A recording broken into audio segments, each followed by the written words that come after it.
تب علامہ خادم حسین رضوی صاحب کے سیاسی اور مذہبی مخالفین آپ پر ایک اکثر الزام لگاتے ہیں کہ آپ پلانٹڈ تھے، آپ جو شہرت کی ان بلندیوں پر پہنچے وہ ایجنسیوں کی وجہ تھی، جبکہ آپ کا جنازہ جو ہے وہ لاکھوں میں تھا دیکھنے والے۔ آپ اس کے بارے میں کیا رائے دیں گے؟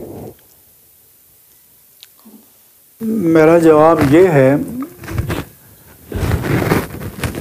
یہ پلانٹ کرنے والے یا سلیکٹر کی باتیں تو چلتی رہتی ہیں، اگر ان کے بس میں کوئی خادم حسین بنانا ہے تو اور بنا کے دکھا دیں، پلانٹ کر دیں۔ اگر انہوں نے کسی کارخانے میں ڈھالا ہے تو ڈھال کر دکھا دیں۔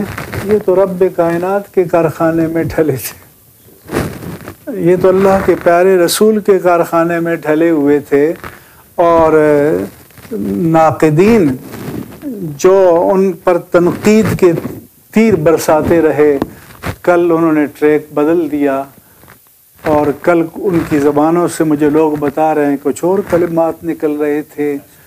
تو میرے عزیز، حق اپنے آپ کو منوا کر رہتا ہے۔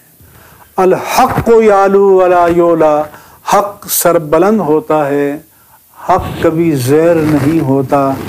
خادم حسین معذور بھی ہو گئے تھے، لیکن انہوں نے معذوری کو اپنی طاقت بنا دیا، اور جو ٹانگوں سے چلنے والے تھے وہ ان کی رفتار سے چلنے کے قابل نہیں ہیں۔ وہ لاکھوں بھی مل جائیں تو خادم حسین کی رفتار کو نہ پہنچ سکتے ہیں اور نہ پا سکتے ہیں۔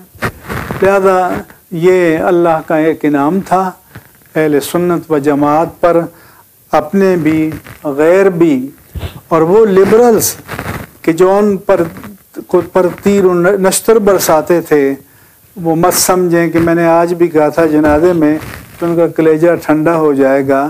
میرا ایمان ہے کہ اس مرد ولی کا مشن جاری و ساری رہے گا، اور یہ انشاءاللہ رکنے نہیں پائے گا، اور یہ اللہ کا مشن ہے۔